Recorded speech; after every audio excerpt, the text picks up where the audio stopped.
Hey guys, welcome to the episode 7 of Behind the Product featuring David Gurle, founder and CEO of Symphony. Symphony is a tool that is used in the finance industry, going from bankers in the big bank to fund manager in private equity to help them communicate better and moreover more securely than traditional tools such as Microsoft Teams, Slack, all the tools that you guys use. Symphony is kind of the same, but better and more secure. David started this company 7 years ago and it's now a unicorn. The company is valued at more than 2 billion US or something like that. There is hundreds of thousands of people using Symphony. It's a great success and David is a great entrepreneur. David actually, at the beginning, is an engineer from France and he moved very early on in his career to the US, worked for Microsoft. He became the right arm / close advisor of Bill Gates when he was working there. So he learned the business at Microsoft. He learned how to develop product at Microsoft, which is a very valuable experience. So without further ado, let's welcome David. I'm an unconventional person. I like to do things differently than the norm. I always like to push things to the limit. And as such, I always found myself in areas where I disrupt an existing value chain, whether that value chain is a business value chain or a family value chain or an entertainment value chain. I'm not afraid of it. I just like to change things to my liking. So from there to be an entrepreneur was a very easy journey. In theory, we'll talk probably about that, how difficult it was for me. But that's kind of what defines me as, I would say, at a very high level as an individual. That brings us to the Symphony itself. I always wanted people to communicate better. I think fundamentally that what defines us in just so many ways. But very often, sometimes tools, mostly ourselves, are getting in the way of people communicating with each other in the most effective way. So I can't really help people themselves, but I can build technologies to do so. And so I've been fascinated by telecommunication tools since I was 9 years old, when I saw my mom talking to me on a video phone Where did you grow up? I grew up in Middle East, between Turkey, Lebanon, and Syria. Okay. There was this Japanese technology ship that was at the harbor. So my mom took me there, and we went, and I saw this thing, and my mom and I talked on this video phone, 40 years ago. And it impressed me. And I couldn't talk to my dad very often because he was always traveling. At that time, you want to talk international, you had to make a reservation, and you may get or you may not get a slot, and it was only once a week, and etc. So can you imagine, for a growing child, not seeing his dad very often, not being able to talk to his dad was very big frustration for me. So the desire to build telecommunication tools to bring people closer when they were apart has always been part of what I like to do. So I've done this many times, as a matter of fact. And eventually, I realized that I need to have as much impact as possible. And so from there, I built a messaging technology that really enabled private communications. Those capabilities were sought after in some industries, mostly in financial services. Okay. They really needed to keep their conversations as private as possible. And, so Symphony is a tool, to explain it to the audience, to allows people inside financial industries to communicate better and communicate securely. More confidentially than traditional tools. And also they face lots of regulatory pressure from all the governments to record those conversations. So you have this paradox of having confidential information that's been exchanged while they have to be subject to surveillance. And so this is what Symphony does. Symphony brings people together when they are remote, and it does it within the constraints of financial services ecosystem, in which all the data must be owned by the issuers. It needs to be protected from any harm, but at the same time needs to be made available to make sure that the markets are fair and that investigators from the government offices can do their job in keeping those banks at bay. And so that's what Symphony does. And when did you start at Symphony? 2014, October 1st, 2014 exactly. So it's just over 7 years. Just around 7 years, okay. And what was a bit the journey of like building Symphony? How long did it took you to launch the first product on the market? From the moment you had the idea of Symphony, the moment when you say like, let's go, we do it, and the moment you have your first like product on the market, paying customers, how long did it took you? 2 years. It took me 2 years to get there. But it wasn't the product I was the most proud of. Tell us a bit more about that. Just like break the. I grew up in the program management and product development school of Microsoft, and Microsoft is obviously an organization that delivers software products around the world, and they have developed a pretty good methodology and I would say philosophy around building and shipping products. And so one of the executives I used to work for had, said two things that really always struck my mind. And the first one was, if you are not cutting enough features of your product, you are putting too many of it. And if it doesn't hurt, that means that it is not, small enough. And that was the first saying that always kept me, in wondering whether we were adding too many things, to a particular release of a product. The second thing is that if you're not ashamed of your first product, you ship way too late. And were you ashamed of your first product? Of course I was. I would say that it's only the last 3 years of the Symphony product set that I feel proud about what we've done. All the way to the first 4 years, it was a very hectic journey. And but I think it's perfectly fine to be hectic, and it's perfectly fine to have half-baked but good enough products for some subset of the market, and in which you basically stretch what the market can tolerate, and you stretch what you can build, and once more you live on the edge, and that edge is a very dangerous edge, because if you screwed up your not product features but the product serviceability and the product resilience, then it might be the death sentence for you. But if you are holding the fort despite all the usage, despite all the performance needs, but features are kind of okay, then you have a bright tomorrow. So that's always what we fought for. Keep the system alive. We had massive growth, massive growth. What did you start with? Like you said, you start with a sub-part of the market. Which sub-part of your market you started with? What was your go-to-market tactic or strategy, call it the way you want, to actually go in the market and then grew from that point? There is a saying in French. I'll say it in French and translate it into English first. Qui peut le plus, peut le moins. If you can do more, you can do less. That's not how you should do product. Technically, you should start the product on the easy part and then slowly build yourself up to the difficult part of the market.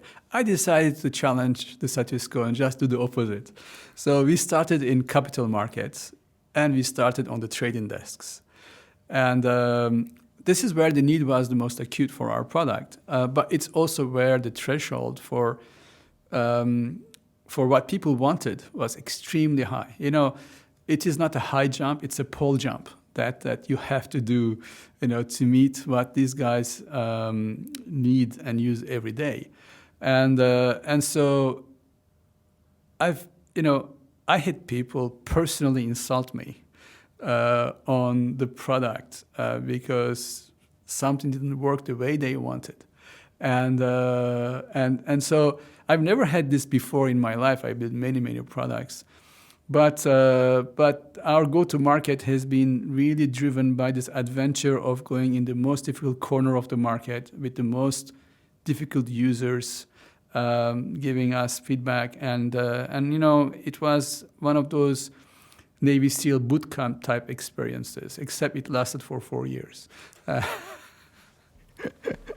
And why did you choose like this like most difficult? If you had to do that again, relaunch Symphony, would you start the same way or completely change the approach? I will start the same way, but I won't build the software in the same way. Clearly, going after the most difficult part of the market was a test of our abilities, but it was the right market for us. That's where we needed to graduate to. And if we didn't have the strategic buy-in of those people who are trading every day, zillions of dollars, then we will not have had the permission to stay afloat, for the rest of the organization, because they are the one who dictate what this organization, use as software. So I would not have changed that. I think the way we have built it, though, could have been different. We made some choices in the engineering stack that we dearly paid the price for later on. What was this problem on the engineering? What did you choose? You choose the wrong technology or the wrong approach? Yeah, we've chosen both wrong approach and wrong technology. Tell us a bit more. We want to know that. You want to know that? I think, first of all, we built the system on what I call on a monolithic system. Monolithic systems are those in which everything is vertically integrated. Yes, you have components within that, but they are not microserviced in terms of architecture.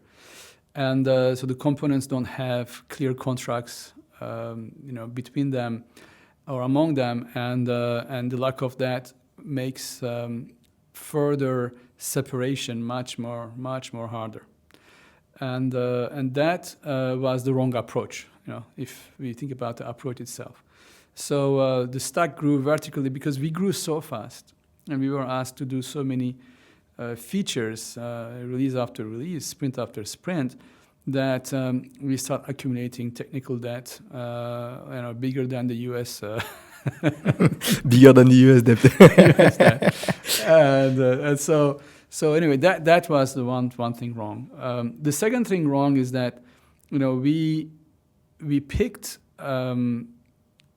I would say, open source technologies just because they were open source, not because they were the right things to do. And then we stuck with the older versions of those open source technologies for way too long. Okay, interesting one. So you basically started with something, built on it, and never upgraded because you wanted something stable. Is that right? Yes. But they were not upgraded at the pace that the open source changed. Because what happens is that, we took Kafka, for example, and so, we remain on an unsupported version of Kafka way too long. And then, we had a bunch of message performance problems. And then we had to deal with that in just so many ways. So if I were to think about this first 4 years, we wasted 2 years of this first 4 years just undoing the things that we've done wrong.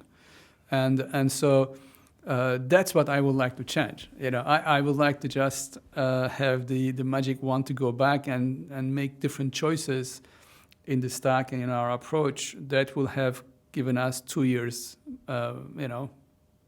back in terms of what we have achieved, and we will be even bigger grower, bigger in many ways. But don't you think that this is part of the company, the success, because actually doing things on the wrong tech actually maybe brought us some customer feedback that you would not have, or of course, other stuff, and even on your. Because when you have to catch back that technical capability, that technical depth, you build so much technical capabilities, and you have to build a team of warrior, a team of strong person to catch it back. Don't you think after it brought you an unfair advantage?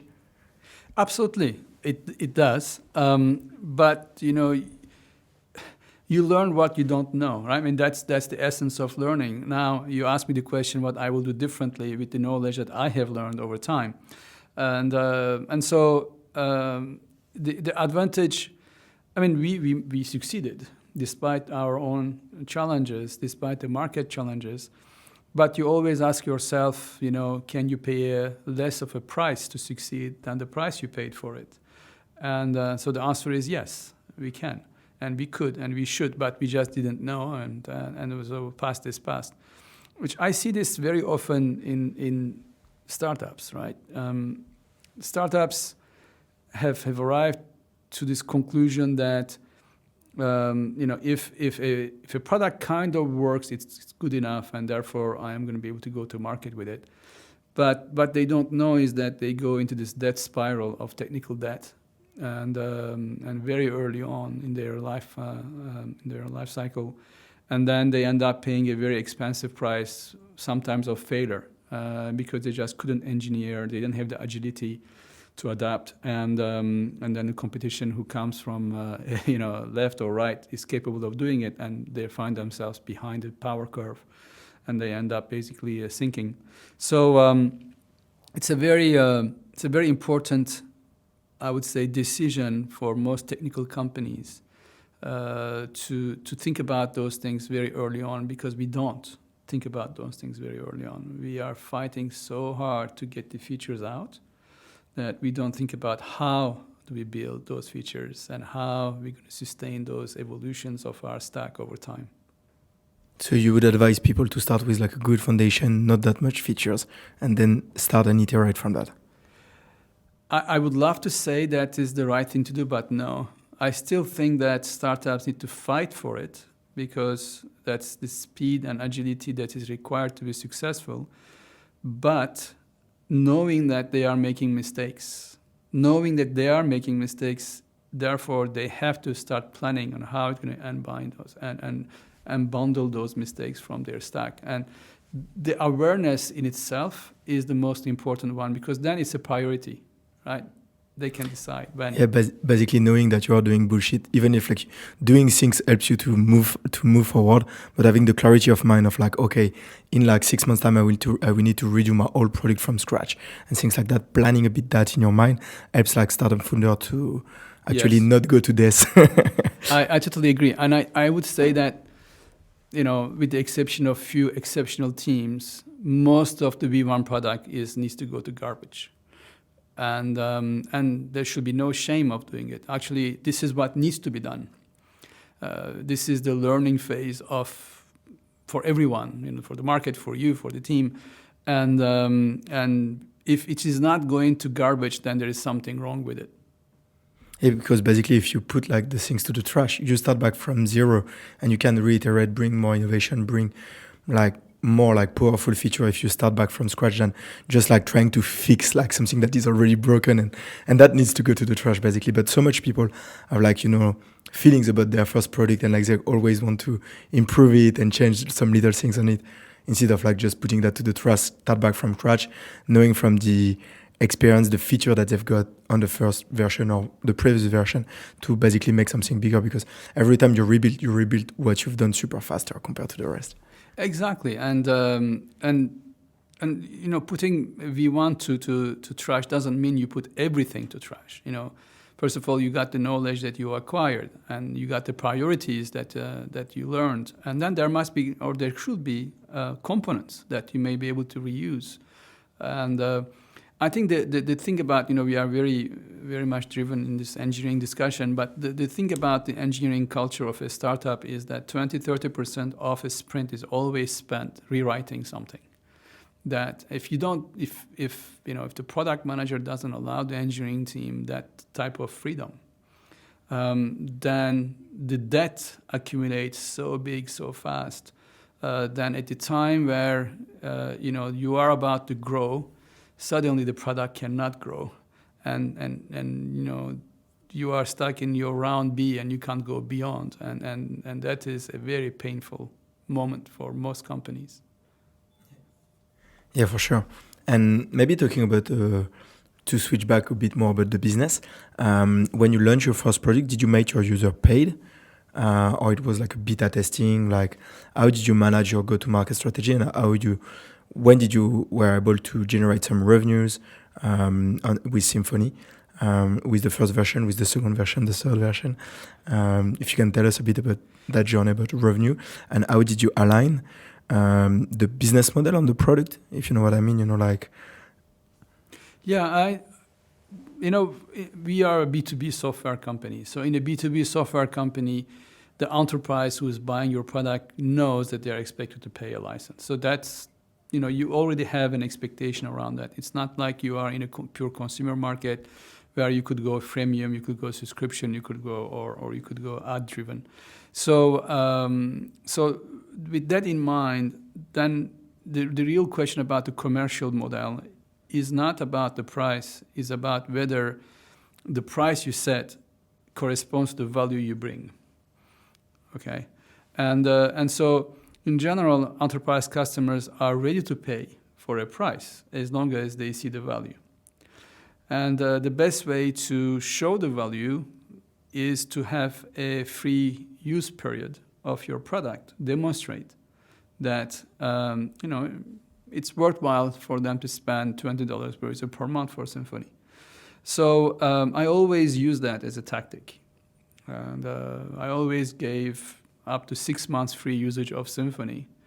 And no limitation on the number of users. Unlimited. So that need cost you like a lot of money. It represents a lot of money for each client, no? Because you work with like big bank and big institutions, so they probably have like hundreds of thousands of users every time. Yes, but think about it following, right? Symphony is a network. And so, like a fax machine, the first fax machine is worth, nothing. But when you have 10, it's already, 10 square value. And same is for Symphony. So if I had given Symphony to just 10 people for free, what about the 500 others that they need to talk to? Well, they are not on Symphony. So all they're going to do is they're going to send them each other a message. Hey, how you doing? I'm doing fine. Send the file. How you doing? I'm doing fine. Here's the file. And then they tested the product. Actually, I was very adamant that the free period is as many users as possible. Because it really accelerates your customer acquisition cost. You may not make money for the first 6 months, but after that, you're going to make money immediately for the next 12 months because suddenly people realize, okay, I'm not going to buy 27 licenses. I'm going to buy 2,700 licenses because that's what people have been using, and they are all happy. They just switch from this product to that product, and it just works. So yes, there was obviously cost associated with that, but it's a typical, cost of customers acquisition in your sales and marketing, financial statement, and it far paid off for the cost that we had. And is there a reason behind the 6 months period of the freemium usage of the free usage? Because I assume that with the kind of tool that you are selling with Symphony, you want people to get used to it, and then after, cannot, switch back to the other solution. Is that 6 months is something that you came up first with that, or it's like based on iteration at the beginning, you were giving like 3 months, maybe a year, and then after you went back to 6 months, or I don't know? It is more of a function of the company than a function of our commercial policy. Small companies can deploy to 100 people in 1 hour. Boom, done, right? And but you are a very, very large company, this big behemoth you just mentioned with hundreds of thousands of users. There's just no way they're going to deploy your software anywhere near 200,000 users in just 1 week. It's not going to happen.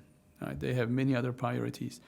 So what we did was we gave flexibility to the commercial team to decide, whether they're going to authorize 1 week, 1 day, 1 month, or 6 month free use of Symphony.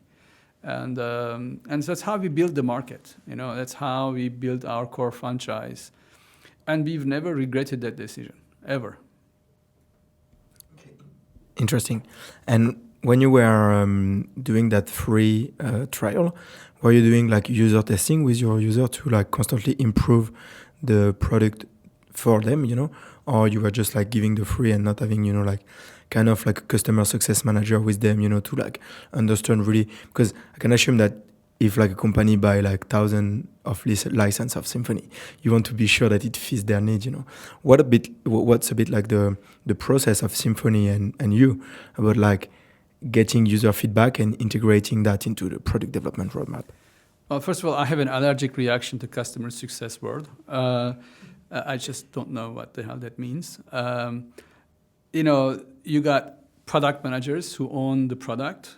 You got developers who build the product, and you have testers who test the product, and then you have customer support who support the product. And then you have salespeople who sell the product.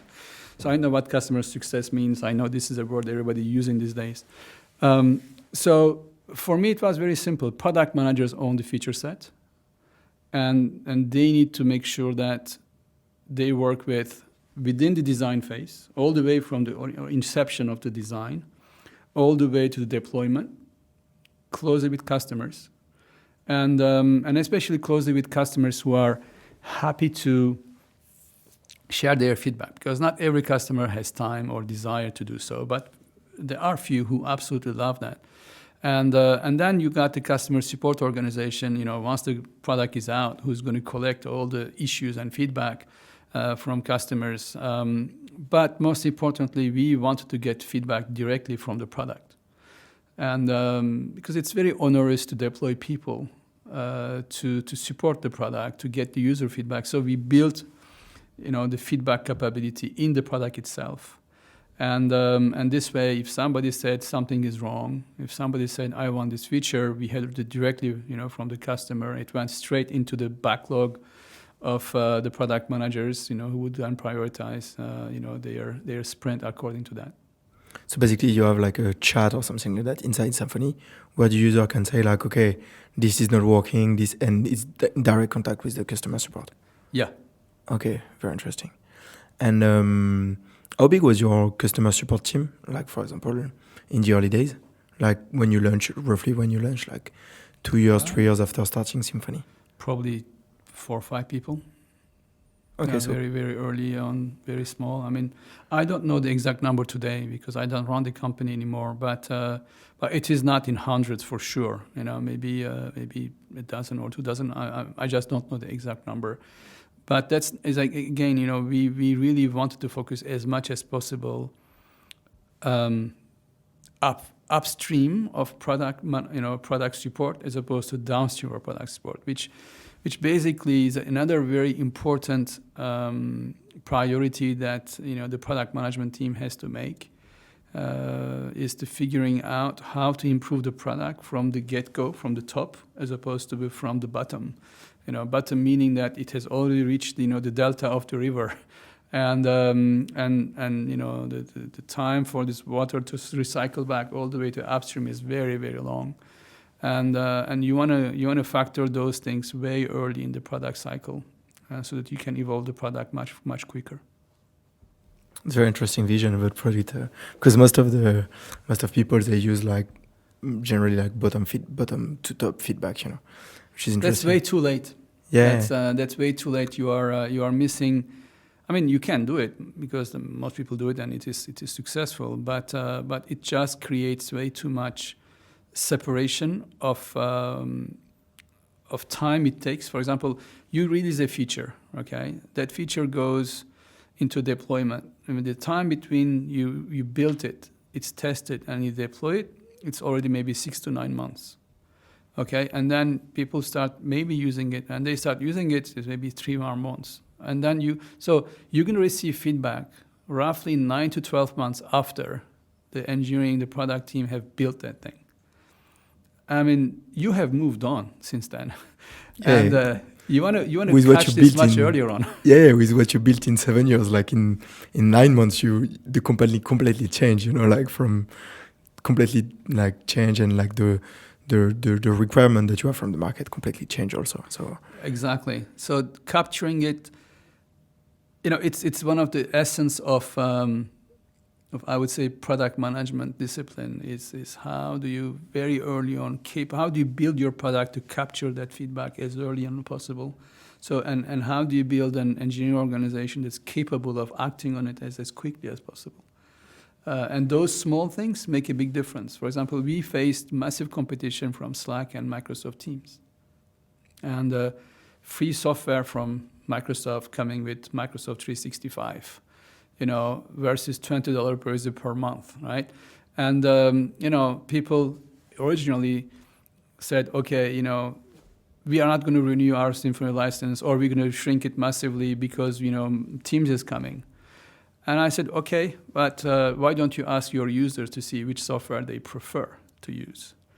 And why I said this is because I knew that our agility made us very special in the eyes of our users, because the time to market a requirement that came from a customer was less than 6 months for us.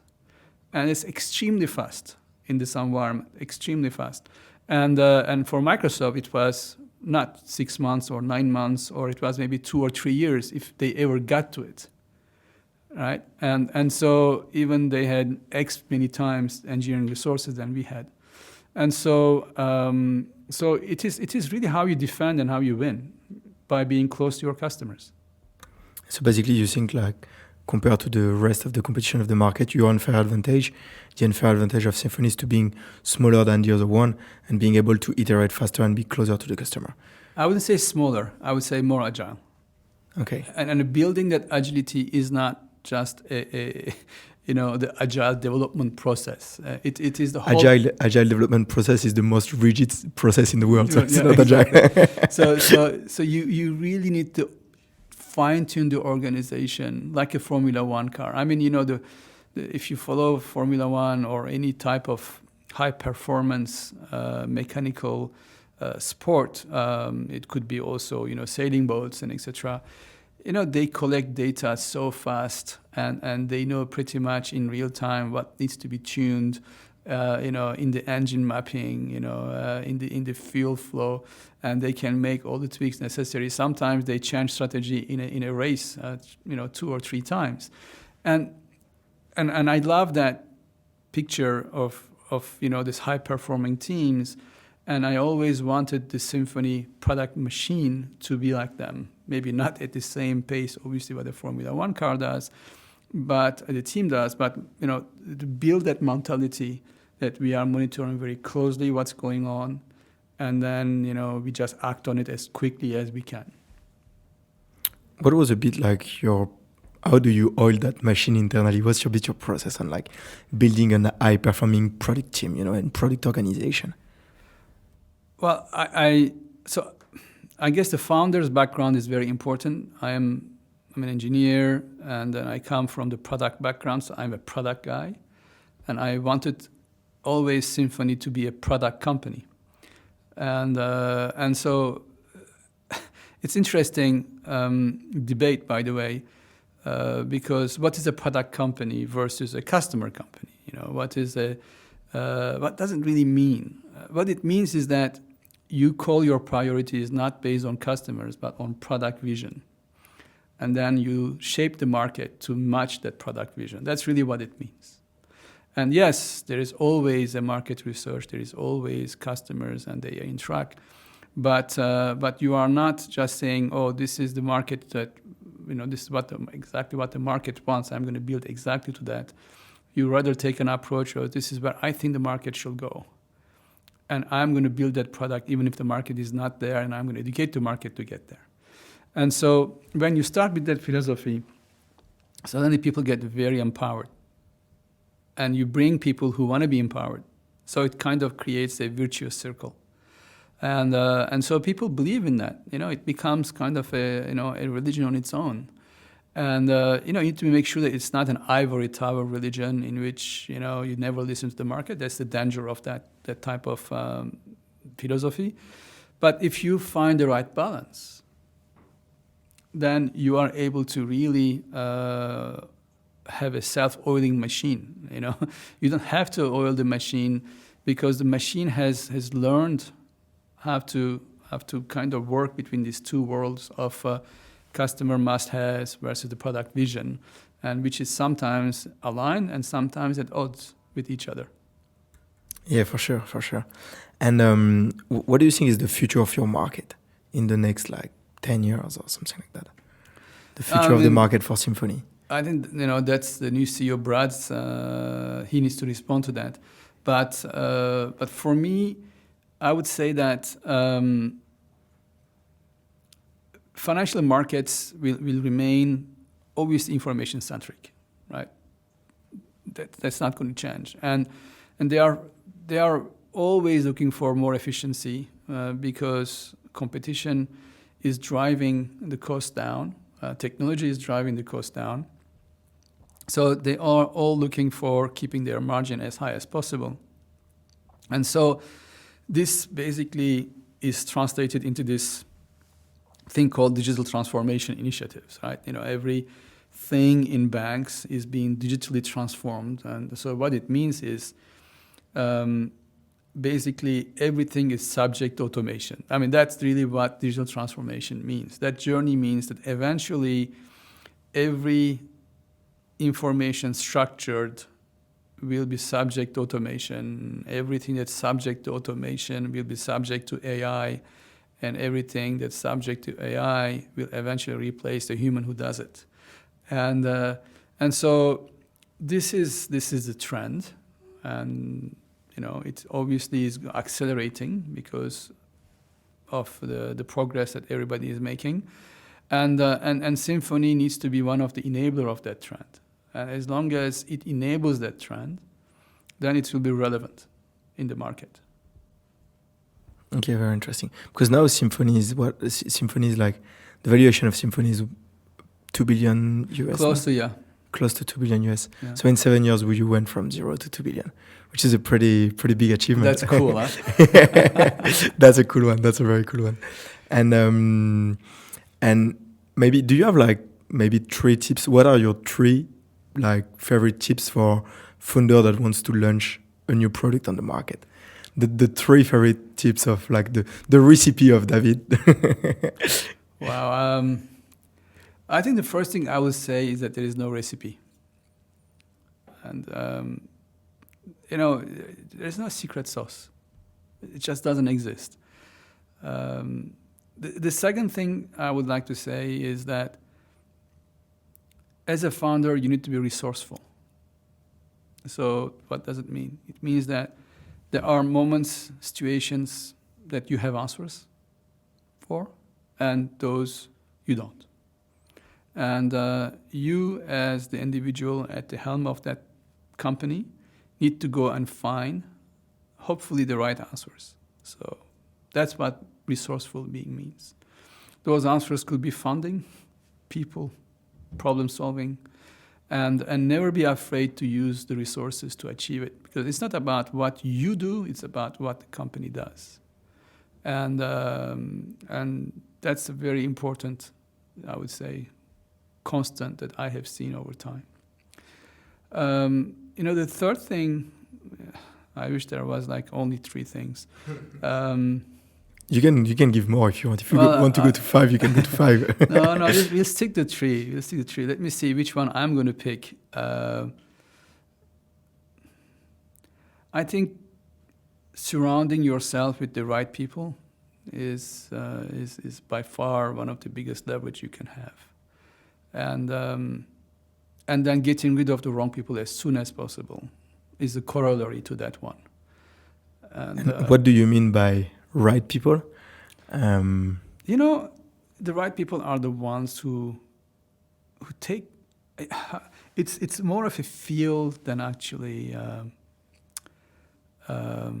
a scientific fact. And I like you to, and founders who are listening to this podcast, by the way, thank you guys, merci beaucoup, to think about this in the following way.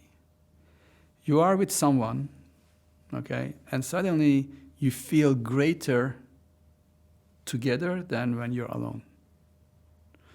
Okay, suddenly something is bigger, something is more powerful together than if you were doing it on your own.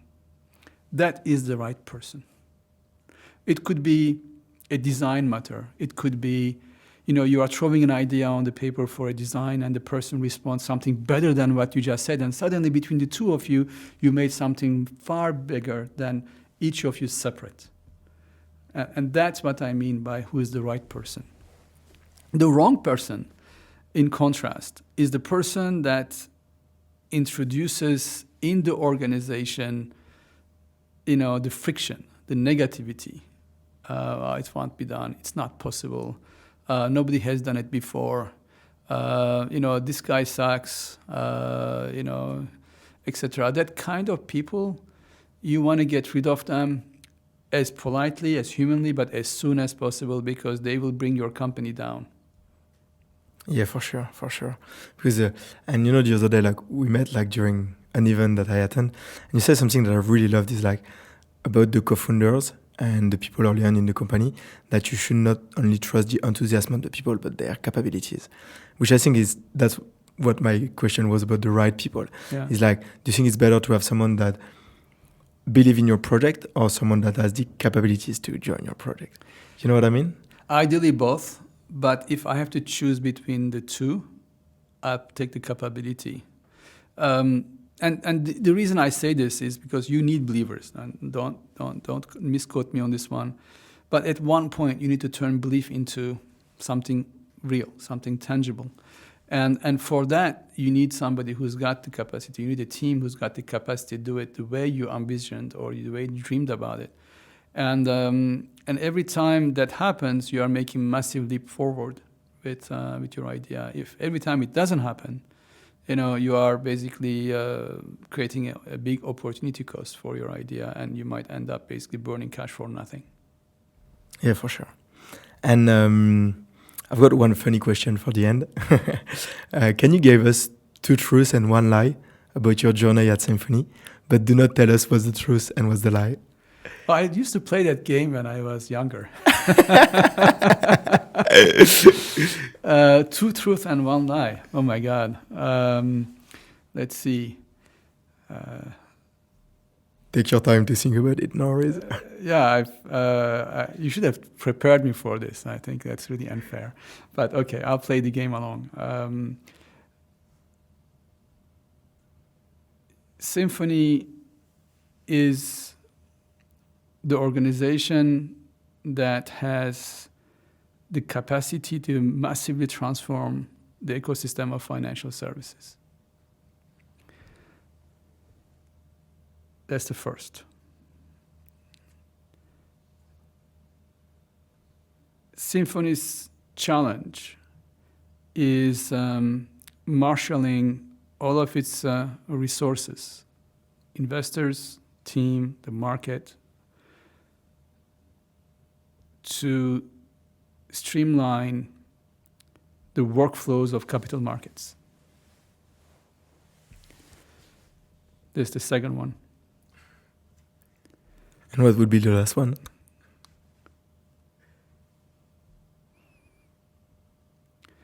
Symphony's success doesn't matter as much as the impact that it is going to have in financial markets. That's a good one. Okay, thanks, David. That was very great to have that conversation with you. I hope that you guys enjoyed this podcast as much as I enjoyed recording it with you.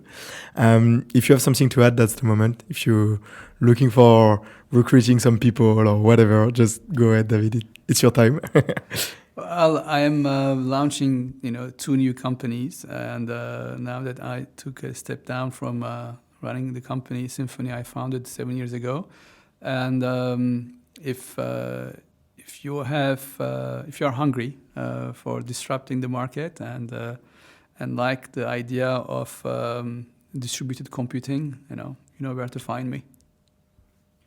And where people can find you? On LinkedIn? LinkedIn, they can contact you, connect with you on LinkedIn. Okay. Absolutely. Okay. So guys, just go on LinkedIn, tap David Gurle and message him. Okay, thank you guys for tuning in. I hope you enjoyed this episode as much as I enjoyed recording it. I hope that you felt inspired by the journey of David launching Symphony. If you need to take one thing from that episode, is that the beauty of product development, that there is no one way to develop the product. There is no magic wand. And your value as an entrepreneur is to gather all the information that you have on the market, all the insight, all the data, all the feedback from the user, and actually feed the product development roadmap with that and fine-tune it, choose the direction and choose the technique for the go-to-market. But there is no magic wand, but you can fight for your product and just ship it and iterate along the way. shipping version and version of the product will help you to improve it. And that's normal to not be proud of your product when you launch. This is actually a very good thing to not be proud of your product when you launch, because that means that you launch on time. If you're proud, that means that there is too much stuff, you polish too much the things, and you lose some time. Product development is a learning process, and too much people forget about that. They think that product development is about launching the best product, but product development is also about learning, and all the information that you gather, the know-how that you gather about your market is very important. So no secret sauce, no faster way to success, just do the work. So be resourceful, put in the work, surround yourself with people that support you and good people, build, ship, and do it. Again, I hope you guys enjoyed this episode. Do not hesitate to give us a rating, give us a review, tell us why you like or why you don't like behind the product. It helps me a lot to improve the podcast and make the best podcast for you guys. See you. Cheers.